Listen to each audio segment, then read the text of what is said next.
Hi, we are here at noon. I am going to give everybody about 2 more minutes to filter in, and then we'll get started.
All right, I think we'll get started.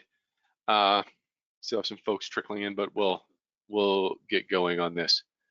So this is a webinar IMPLAN for libraries. Level up your campus offerings with an institutional license. My name is Bjorn Markeson. I am the academic divisional director here at IMPLAN and an economist.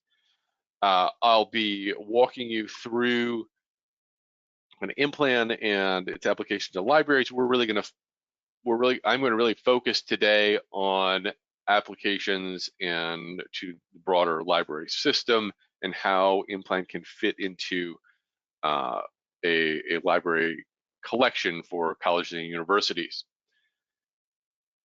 We are going to go through an example of a research question and how to approach it with IMPLAN as well. Feel free to have any questions.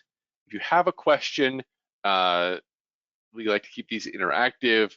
The presentation will likely take close to 50 minutes, so that we ask if you do have a question related to today's topic, please utilize the question box on GoToWebinar.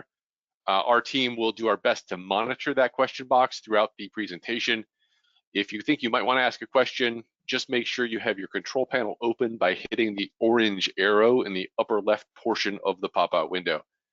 At the conclusion of the presentation, if we do not get to answer your question within this time frame, we'll make sure to personally follow up with everyone to provide a response.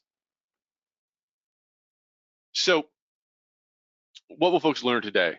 Today, we're going to go over a number of topics. First is what types of data analysis and modeling tools are included in IMPLAN.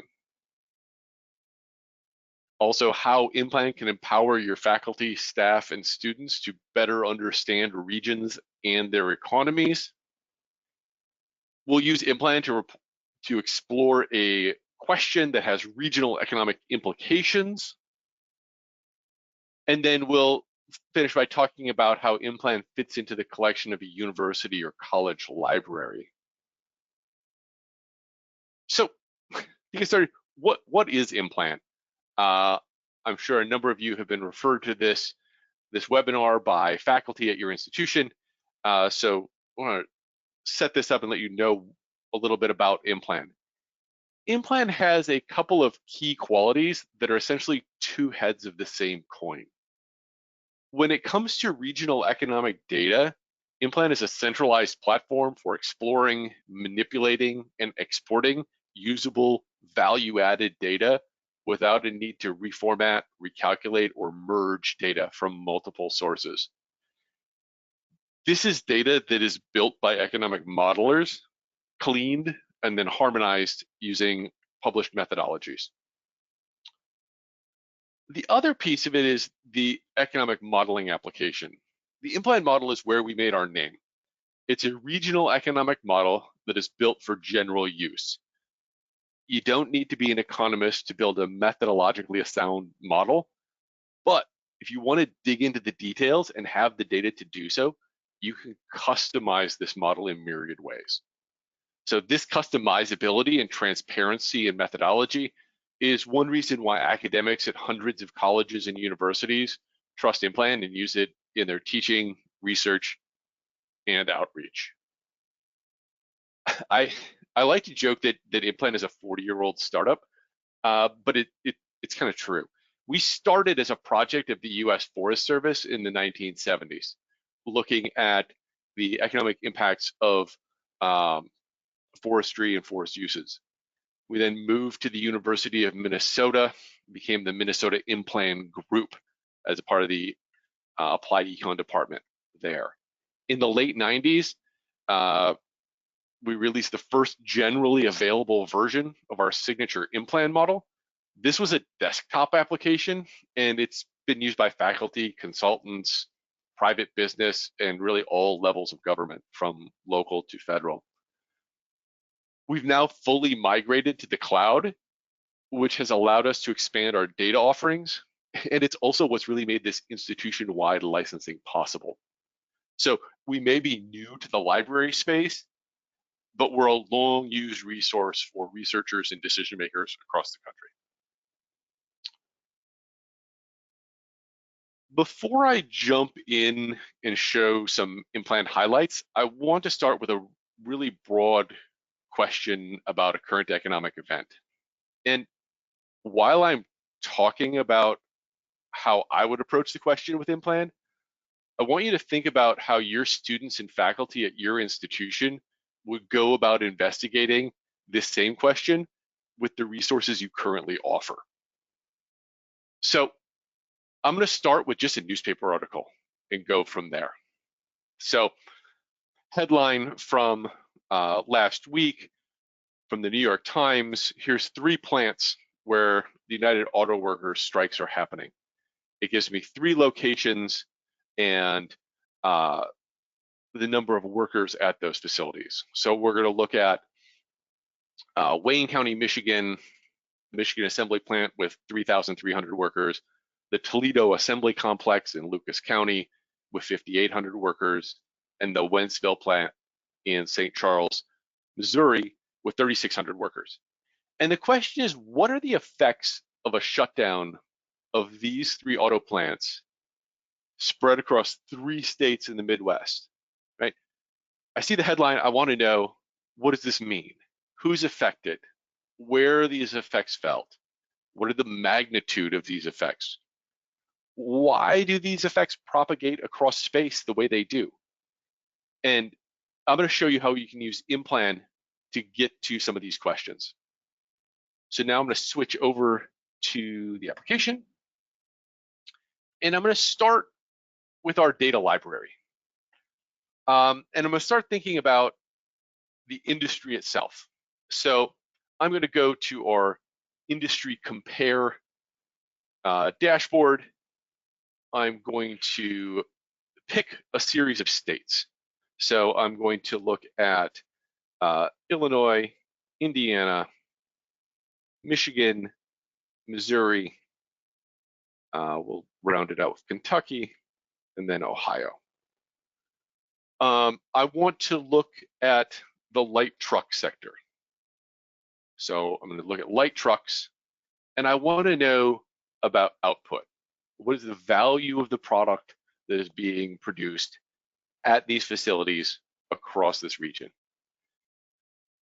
This industry compare database is pulling from our IMPLAN SQL databases. So it's the same data that's used in our economic impact modeling tool. But what we're seeing here is we're seeing it in a couple of different ways. We're seeing it first across time. So we're looking at production in each of these states between 2001 and 2021. We're seeing it geographically. So where are light trucks being produced and sold? And we can see the highlighted locations around Detroit, in Indiana and Kentucky, Toledo, and then parts of Missouri. And then we have an industry table as well. So the value of these outputs in various regions.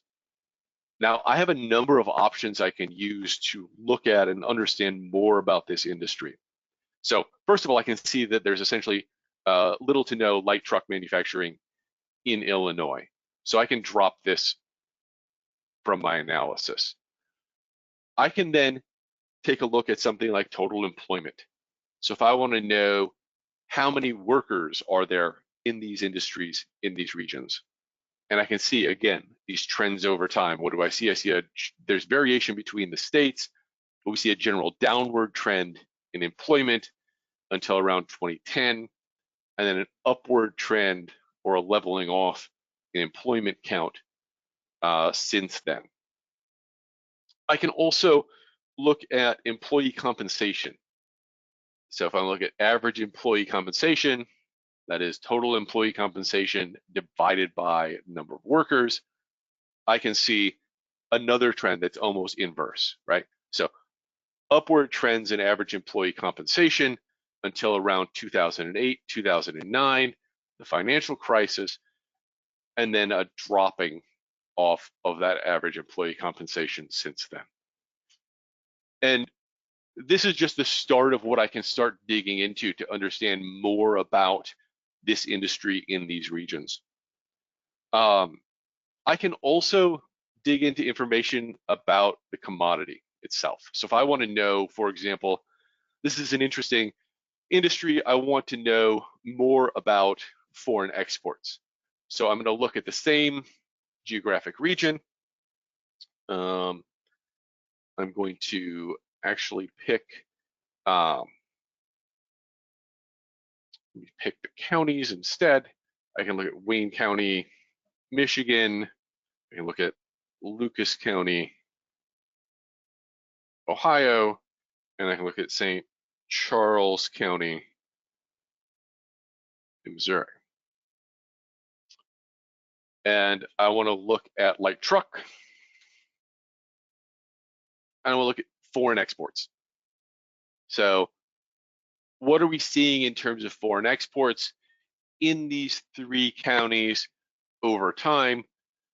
We're seeing a general consistency up until about 2014, and then a jump, and then significant variation around that period. So for me, this piques my interest. Something happened in 2014 in terms of export volume of light trucks. And it wasn't just one particular plant with one particular company.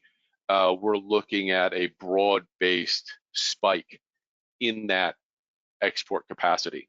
And so this would drive me to look to other sources, right? What sort of, was there a policy change? Was there some sort of trade agreement that occurred in 2014 that could account for this increase in exports? The next thing I want to do is ask some questions, more questions about the region itself. So I'm going to go to our demographics tab. And let's say I want to know more about Lucas County. So I want to know more about Lucas County, Ohio. So I'm going to pull up some demographic information. And so the demographic information available in IMPLAN's data library is sourced from the US Census. All of our data is federally sourced. And our data sources are available on our support site.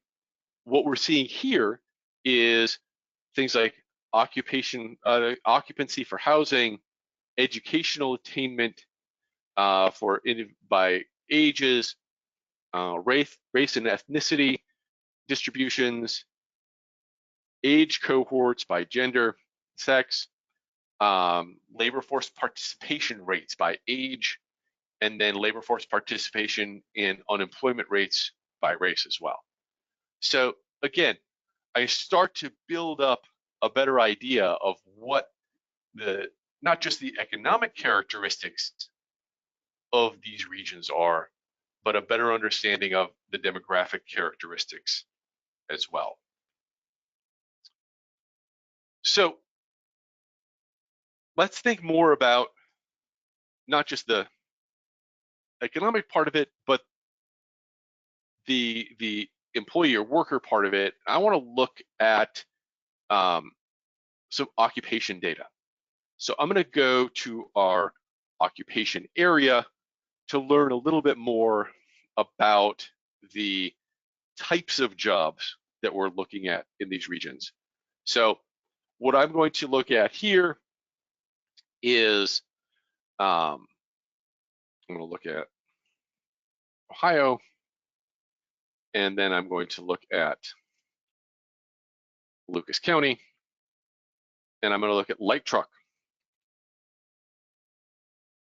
And I want to get a better understanding of the types of jobs that exist in this sector.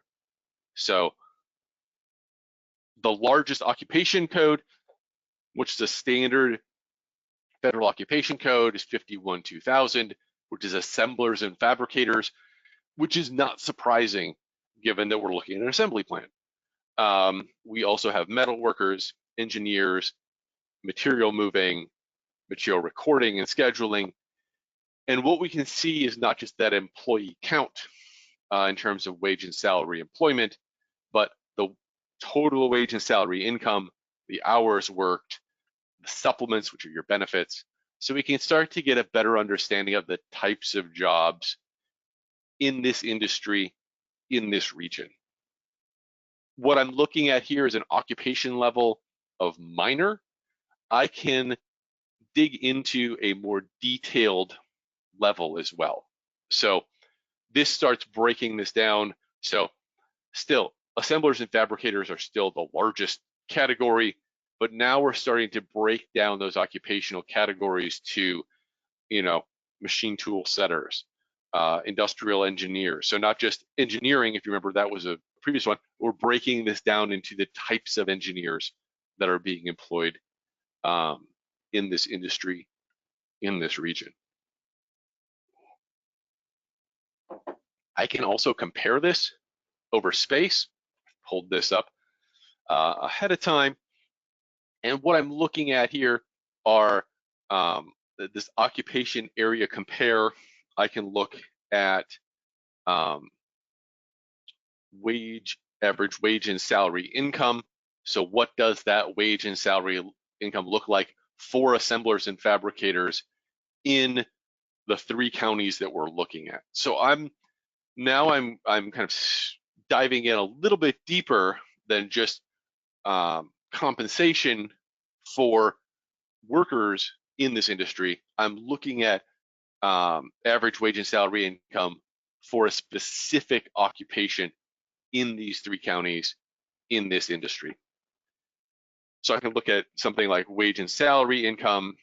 I can look at average supplement. So again, this is that benefits. So how are the benefits changing? Very similar structure. And then we can also look at hours worked. So what do those hours worked look like? And so here we're seeing a different change, right? So previously those wages were volatile, but relatively flat.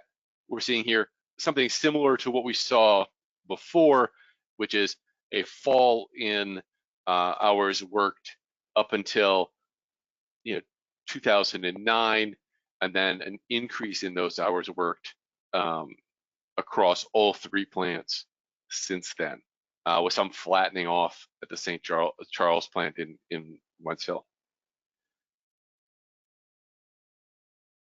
So we can also learn more about these occupations. Let's say I want to know more about assemblers and fabricators and what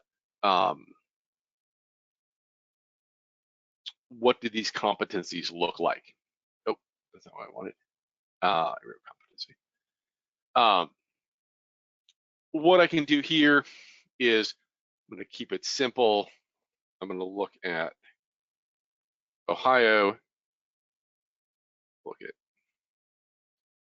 Lucas County, I'm going to keep it in light truck, and then I'm going to keep the occupation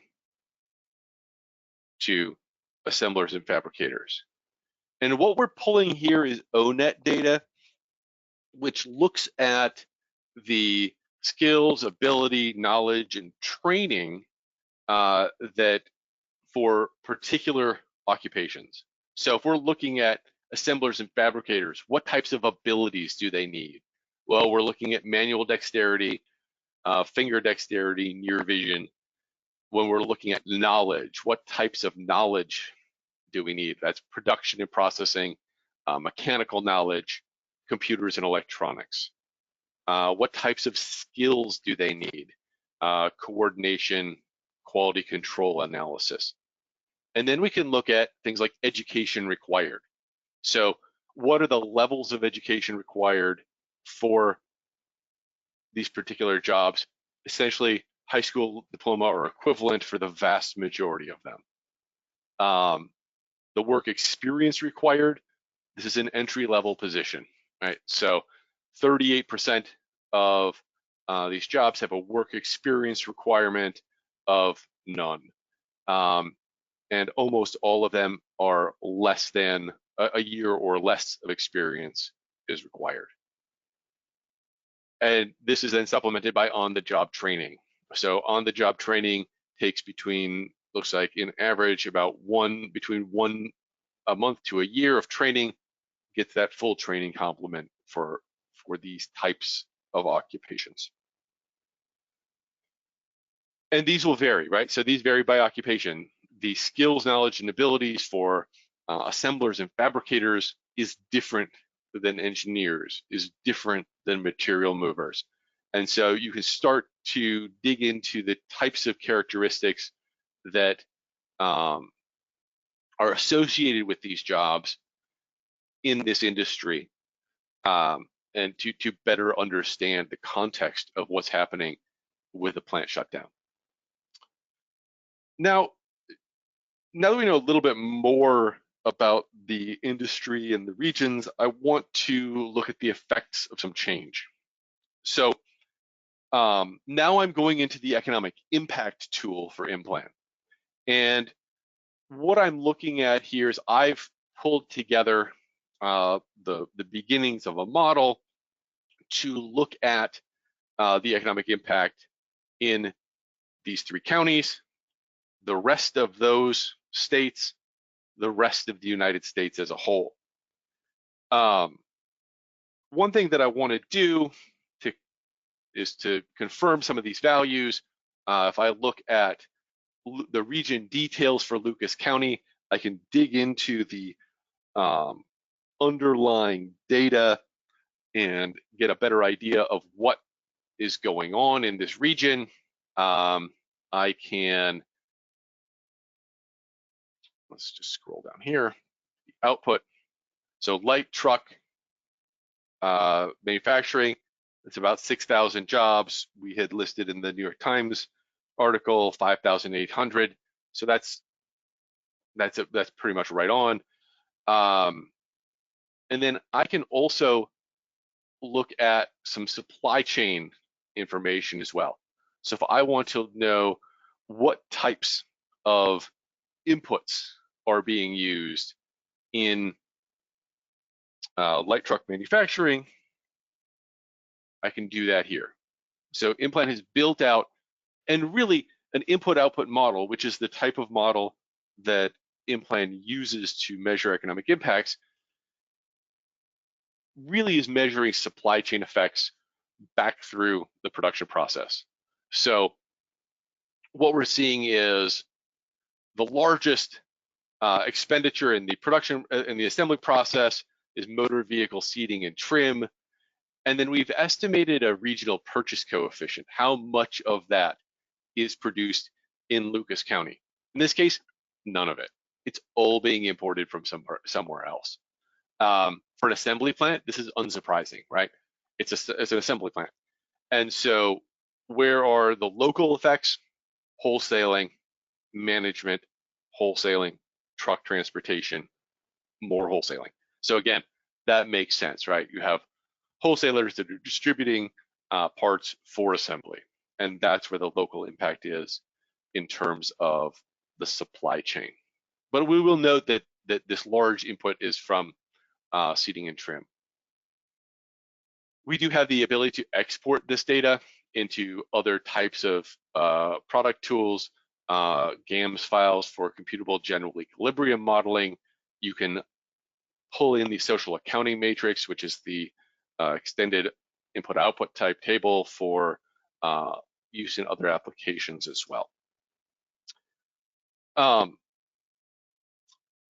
So to close this, sometimes you come across a situation in which the data might not appear to line up. So in this case, I can look at Wayne County, Michigan. I'm going to sort by output. I see light truck manufacturing is at almost 9,000 jobs.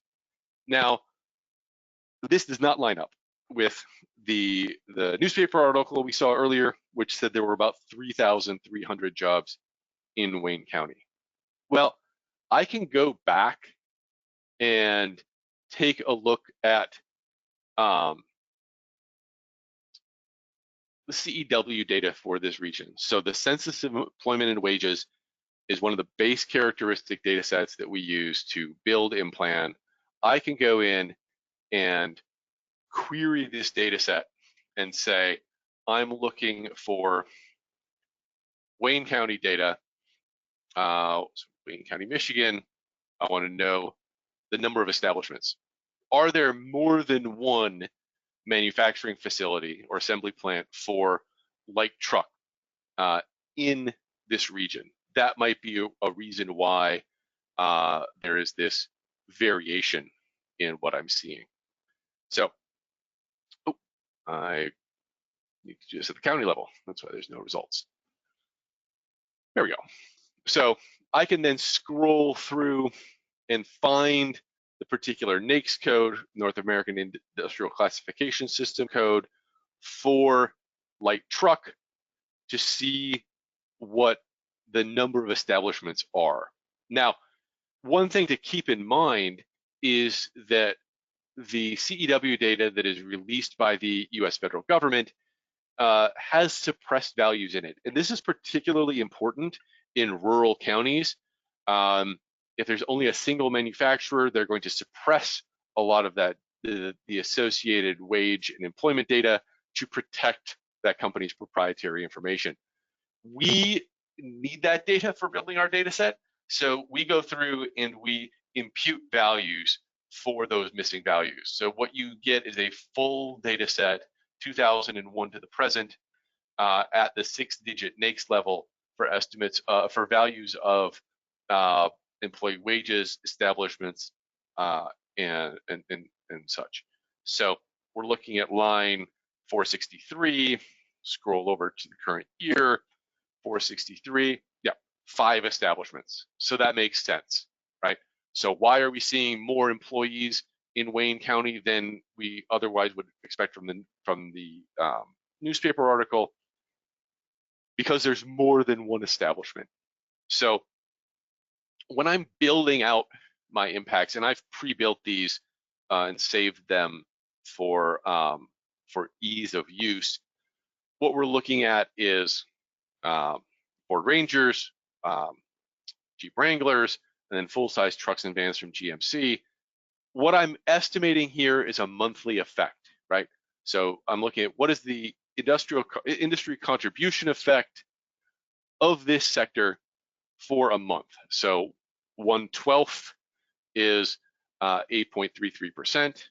I've adjusted the Wayne County characteristic to take into account the fact that there are multiple plants. I'm running these effects in the particular counties. So the Wrangler plant in Lucas, the GMC truck and van plant in St. Charles, and then the Ford Rangers in Wayne County. I'm using something called MRIO, multi-regional input-output. I'm not just interested in the effects in these counties, but in the broader set of regions as well. So I'm going to I've run that. It takes a couple of minutes to build and run that model. So I've pre-run it. What we're now doing is pulling up these results. So the first thing we see is kind of this headline number, right? So these are monthly effects. Every month, we're seeing about $1.8 billion in GDP. So value added is essentially a measure of contribution to GDP. So US GDP is falling by about $1.8 billion per month that these plants are non-functional. And we're seeing three different types of effects.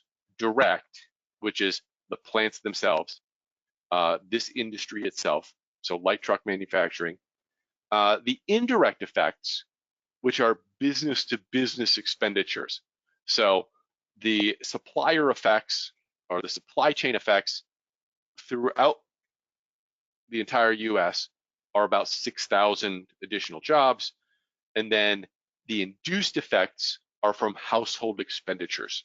So households earn labor income, they spend it, that supports additional jobs as well. So we're looking at about 10,000 indirect and induced jobs are each month associated with the loss of revenue from these plants being shut down.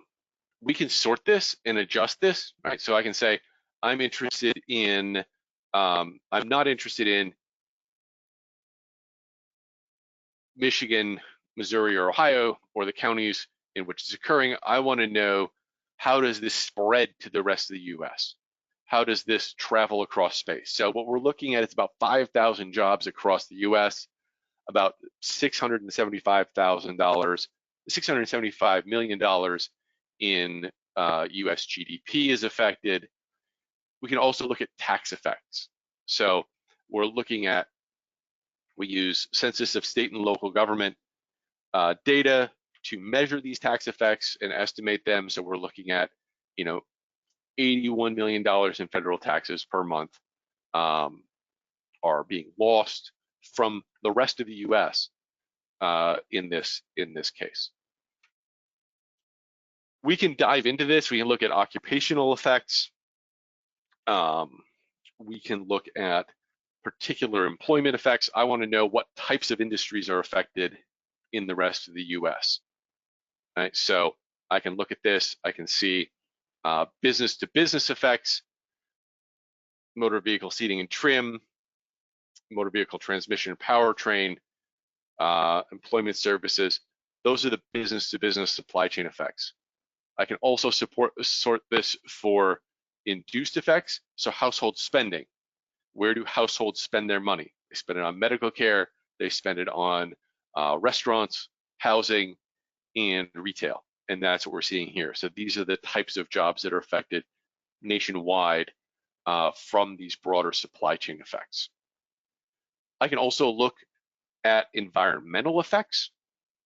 So if I want to look at greenhouse gas effects, we work with the EPA to match our industry codes with the industry codes that the EPA uses in their environmentally extended input-output model. And this gives us the capacity to measure effects on carbon dioxide emissions, methane emissions, specific types of greenhouse gases. So again, we can start broadening this analysis beyond just the direct economic effects and into environmental effects. We can look at specific occupational effects. We can look at public finance with tax effects. And so this isn't just about measuring the impact of a specific event in a specific place, but it allows you to better understand the broader effects of an event across space. One thing that I did want to look at was I saw that earlier there was the key piece of an input to the manufacturing process was seats and trim. So let's see where this is coming from. So I'm going to set a destination county of, we'll just keep it Lucas County. Lucas County, Ohio. I'm interested in seating and trim, and it was a very expensive piece of the process. So I'm looking at all trade greater than $10 million. So where is Lucas County importing seating and trim from? And this is what we, so IMPLAN uses a double constrained gravity model to estimate these trade effects. I can see it on the map. We're looking at from parts of Michigan, but a significant portion of it is coming from Elkhart, Indiana. So Elkhart, Indiana apparently produces a lot of motor vehicle seating and trim. Now I have that additional piece of information. But let's say I'm a little curious about this and I want to know where else does Elkhart ship seating and trim to?